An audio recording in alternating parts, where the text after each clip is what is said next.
Hey, today we're making rice dumplings with a meat filling. In Kurdish we call them Kutilkêt Helebê, Kutilkêt biryanî, or kubba.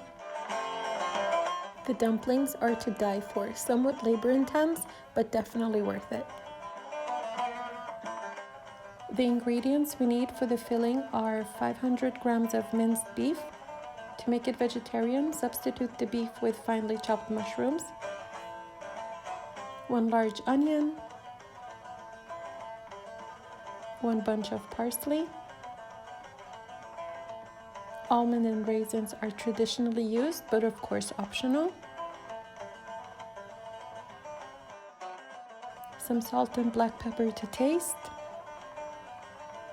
I also add half a tablespoon of biryanî seasoning, which makes the stuffing fragrant and extra tasty. And of course some cayenne pepper for that extra heat. For the dough, we need 2 cups of jasmine rice and a tablespoon of turmeric, which I forgot to include. And for cooking the stuffing and frying the dumplings, some oil.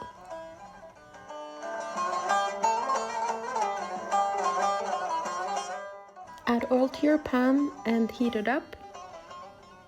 Go ahead and add the beef and cook it until brown and cooked through. Remember to break it up along the way.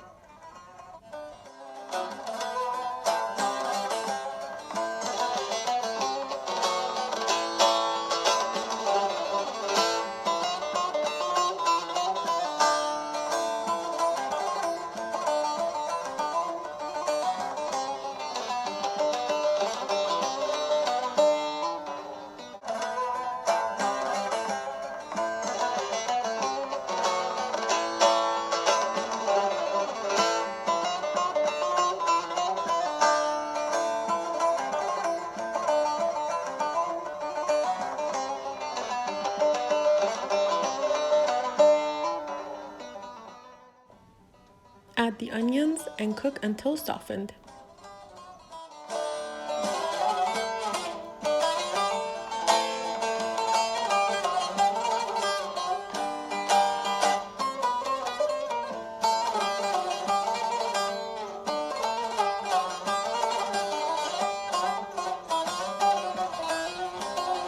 This is optional, but if you want your almonds to keep their crunch over time, go ahead and toast them.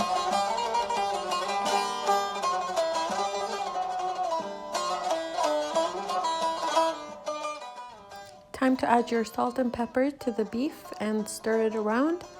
Follow it up by adding your toasted almonds and the rest of your seasonings.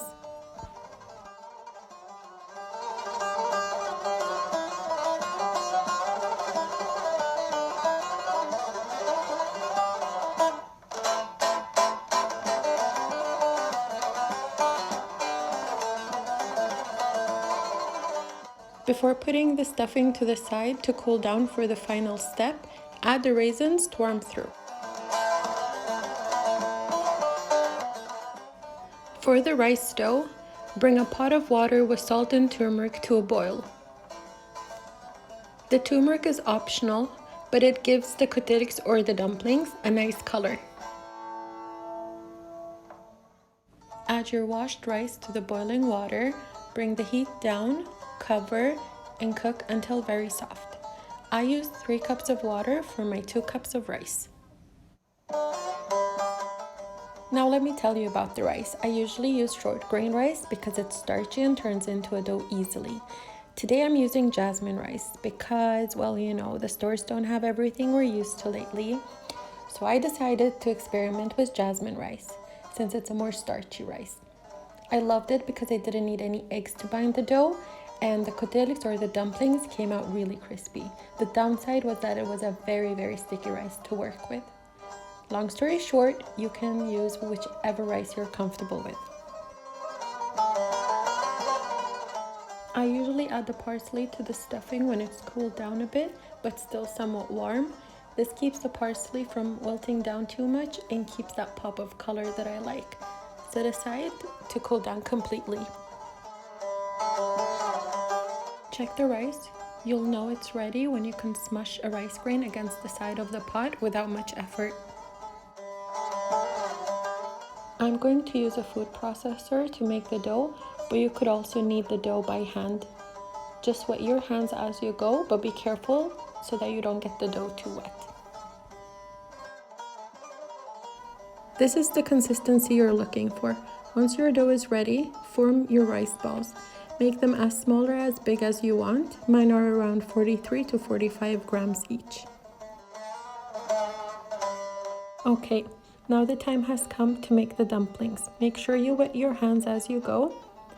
Grab a rice ball in one hand and create a pocket for the stuffing with the other.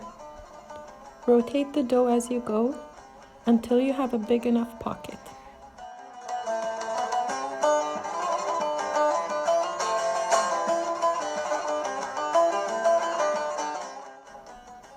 Fill it up with the stuffing and press it together to keep it compact and to reduce as much air pockets as possible.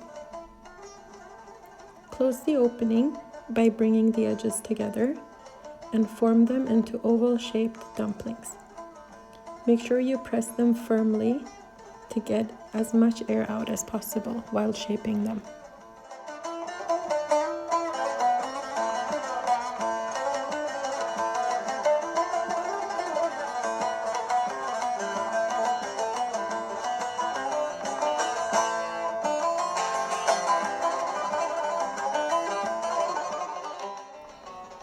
Let's do one more.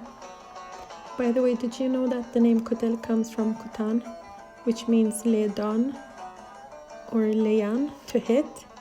That's from hitting the dumplings against your palm when shaping them. Anyways, the sun was setting, and since I like that natural light, I put the dumplings in the freezer and decided to fry them up the next day. So I'll see you in a few.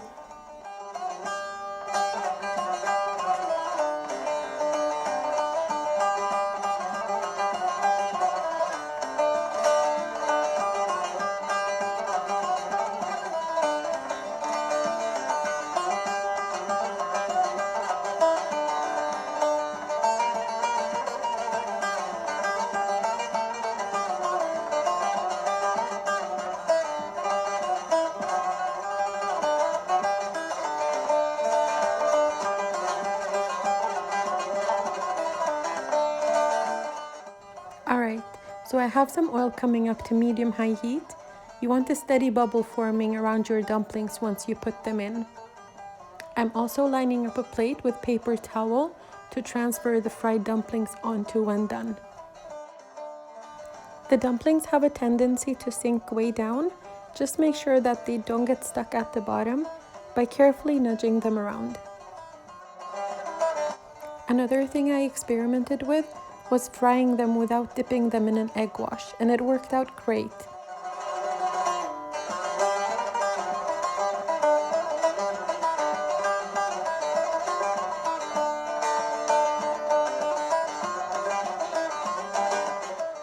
Check on your dumplings. Once they've turned golden, you're ready to take them out.